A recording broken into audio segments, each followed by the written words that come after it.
दोस्तों नमस्कार, आदाब, सत श्री अकाल। दोस्तों मेरा नाम है धर्मवीर जारवाल। दोस्तों कल दिल्ली से बड़ी ही एक दर्दनाक खबर सामने आई। दिल्ली के राव आईएएस कोचिंग सेंटर के अंदर बेसमेंट के अंदर पानी भर गया, बरसात का पानी भर गया, जिसके बाद 3 छात्रों की वहां दर्दनाक मौत हो गई। दोस्तों ये घटना बड़ी ही दुखद है और इस घटना ने बहुत सारे सवाल भी खड़े कर दिए हैं। आखिर इस घटना का जिम्मेदार कौन है? बीजेपी हो या आम आदमी पार्टी हो या कांग्रेस, सभी एक दूसरे के ऊपर इल्जाम लगा रहे हैं। वहाँ पे पिछले 10-12 सालों से भारतीय जनता पार्टी का निगम पार्षद भी था, जबकि देखें तो वहाँ पे जो विधायक हैं वहाँ के, वो आम आदमी पार्टी के दुर्गेश पाठक है। एक से सभी लोगों ने इस घटना पे, इस दुर्घट घटना के ऊपर घटिया स्तर की राजनीति शुरू कर दी है। सब एक दूसरे को इल्जाम लगा रहे, परंतु अपनी जिम्मेदारी कोई नहीं मान रहा है। कोई ये नहीं कह रहा है कि हाँ इस घटना की जिम्मेदारी हमारी है और इसमें हमारी लापरवाही, हमारी गलती की वजह से घटना हुई है। दोस्तों छात्रों की अगर माने तो जब ये घटना हुई शाम के करीब कोई 6-7 बजे के आसपास ये घटना हुई, उन्होंने इल्जाम ये पुलिस और प्रशासन पे ये लगाया कि जब इसकी जानकारी दी गई थी तो इस घटना की काफ़ी देर बाद तक बचाव कार्य शुरू नहीं किया गया।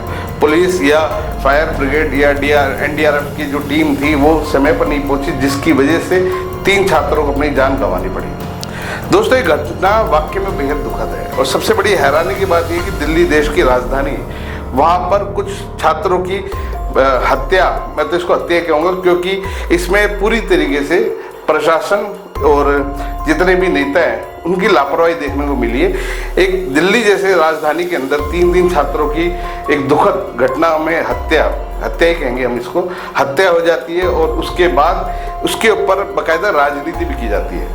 दोस्तों कितनी हैरानी की बात है कि दिल्ली के अंदर बेसमेंट के अंदर बरसात का पानी लगभग 10-11 फुट तक भर गया था। आप सोच के देखिए कि दिल्ली के अंदर थोड़ी सी बरसात हो जाए ना तो वहाँ पे बाढ़ जैसे हालात बन जाते हैं।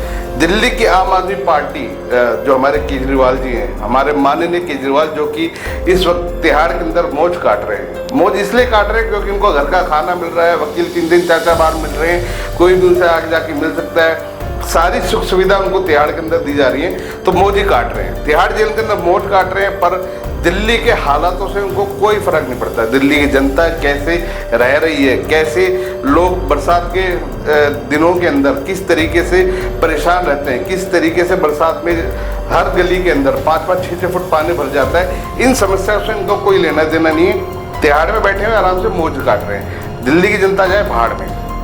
दोस्तों जिस जगह ये आईएएस इंस्टीट्यूट है, राव कोचिंग सेंटर है, ये है राजेंद्र नगर में, और यहाँ के जो विधायक है वो है दुर्गेश पाठक। दुर्गेश पाठक वैसे भी बहुत विवादों में रहे हैं, वो क्या विवाद है वो हम आपको फिर कभी बताएंगे। और ये एक ऐसे विधायक हैं जो कि भारतीय जनता पार्टी के ऊपर इस घटना का ठीकरा फोड़ रहे हैं। इनका कहना है कि भैया भारतीय जनता पार्टी का निगम पार्षद यहाँ का पिछले 10-12 साल से उसने नाला क्यों नहीं बनवाया, जबकि अगर देखा जाए तो अगर निगम पार्षद ने नाला नहीं बनवाया तो क्या एक विधायक की जिम्मेदारी नहीं है? लोगों का ये भी कहना है और खासतौर से बीजेपी का भी ये कहना है कि वहाँ का जो नाला था, जो कोचिंग सेंटर के बाहर से एक नाला जा रहा था, उस नाले को बनाने के लिए कई बार कोचिंग वालों ने उनसे दरख्वास्त की थी कि ये नाला काफ़ी पुराना हो गया है, इसको तोड़ के बना दिया है, परंतु दुर्गेश पाठक ने नहीं सुनी और वो नाला टूटा, जिसकी वजह से बेसमेंट में पानी भरा और ये दुखद घटना घटी। दोस्तों पिछले 15 साल से दिल्ली के अंदर आम आदमी पार्टी राज कर रही है और तमाम घोटाले इन लोगों ने करे वो धीरे धीरे जग जाहिर हो रहे हैं, परंतु इन्होंने जितने भी वादे दिल्ली की सत्ता में आने से पहले जनता से किए थे, आज तक उनमें से एक भी वादा इन्होंने पूरा नहीं किया है। इन्होंने कहा था कि भैया दिल्ली की सड़कों को हम पेरिस की सड़कें बना देंगे, यमुना साफ करा देंगे, दिल्ली के अंदर गंदगी नहीं होगी, दिल्ली में बरसातों में बरसात का पानी नहीं भरेगा। दोस्तों देश की राजधानी है दिल्ली और उसके बावजूद भी यहाँ अगर आधा घंटा भी बरसात हो जाए ना तो ये समझ लीजिए बाढ़ जैसे हालात हो जाते हैं। ये कितनी हैरानी की बात है कि देश की राजधानी होने के बावजूद भी आम आदमी पार्टी, जो कि अपने आप को सबसे ईमानदार, कट्टर ईमानदार पार्टी बोलती है, इन पार्टी के तमाम नेता दिल्ली के डेवलपमेंट पे काम नहीं कर रहे हैं। इनको इससे कोई मतलब नहीं है, क्योंकि अगर काम किया होता है तो इस तरह की घटनाएं नहीं होती। हर साल बरसात होती है दिल्ली के अंदर और हर साल यही होता है। और सबसे हैरानी की बात ये भी है कि हर साल बरसात की वजह से कितने ही लोगों को अपनी जान गंवानी पड़ती है। दोस्तों इतना कुछ होने के बावजूद भी इनके कान पे जू तक नहीं रेंगती है। आज तक इन्होंने कोई मैनेजमेंट, कोई सिस्टम नहीं बनाया बरसात में के पानी को सड़कों पे ना भर सके, उसके लिए कोई मैनेजमेंट नहीं है। नाले आज भी 10-10 साल 15-15 साल पुराने दिल्ली के अंदर नाले, उनकी कोई साफ सफाई नहीं होती, गंदगी यहाँ चारों तरफ है।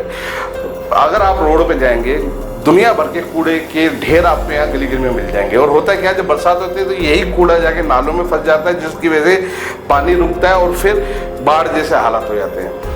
दोस्तों, इस मुद्दे के ऊपर तमाम पार्टियां एक दूसरे पर इल्ज़ाम लगा रही है। दिल्ली पुलिस ने भी इस कोचिंग सेंटर के जो मालिक हैं, उनके जो मैनेजमेंट के लोग हैं, उनको अरेस्ट कर लिया। पुलिस का कहना यह है कि भैया नाले के रख रखाव को लेकर आके मैनेजमेंट है कि कोचिंग सेंटर वालों की जिम्मेदारी बनती है, तो उन्होंने इसकी देखरेख नहीं की, इसलिए उनको गिरफ्तार किया गया। तो मैं दिल्ली पुलिस से ये भी कहना चाहूँगा कि अगर इस कोचिंग के मैनेजमेंट के लोगों ने अपनी जिम्मेदारी नहीं निभाई, जिसकी वजह से उनको अरेस्ट कर लिया गया, तो ये जिम्मेदारी कहीं ना कहीं आम आदमी पार्टी के नेताओं की भी थी। उस एमएलए की, दुर्गेश पाठक की एमएलए की भी ये इतनी जिम्मेदारी है कि भैया उसके क्षेत्र के अंदर नाले नालियाँ सब बढ़िया होनी चाहिए, ताकि बरसातों में इस तरह की घटना ना हो।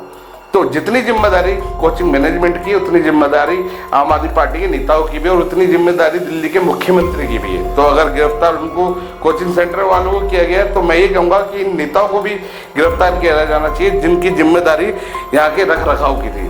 दोस्तों, इस वीडियो के बारे में आपकी अपनी क्या राय हमें कमेंट्स करके जरूर बताएं। घटना बेहद दुखद है और इस तरह की घटना दोबारा से दिल्ली में ना हो, उसके लिए मैं हमारी जो सरकार है, मौजूदा सरकार है, अरविंद केजरीवाल जी या भारतीय जनता पार्टी, कांग्रेस के इन तमाम नेताओं से ये बात जरूर बोलूँगा। और ये दरख्वास्त मेरी कि आपको जितने घोटाले करने करते रहो, हमें उससे कोई मतलब नहीं है। हम सिर्फ ये चाहते हैं कि हमारे गांव देहात, हमारे शहर सब चकाचक हो, यहाँ इस तरह की घटनाएं ना हो। कम से कम ऐसी घटना तो ना हो कि बरसात का पानी भरा और उसकी वजह से लोग मर गए।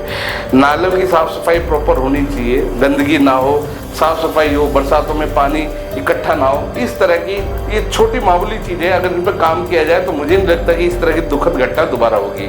घोटाले नेता करते हैं, वो करते भी रहेंगे आगे, उनको कोई रोक नहीं सकता, पर जितना घोटाले करते हैं उतने थोड़े से कम के अंदर देश का विकास पर भी ध्यान दें।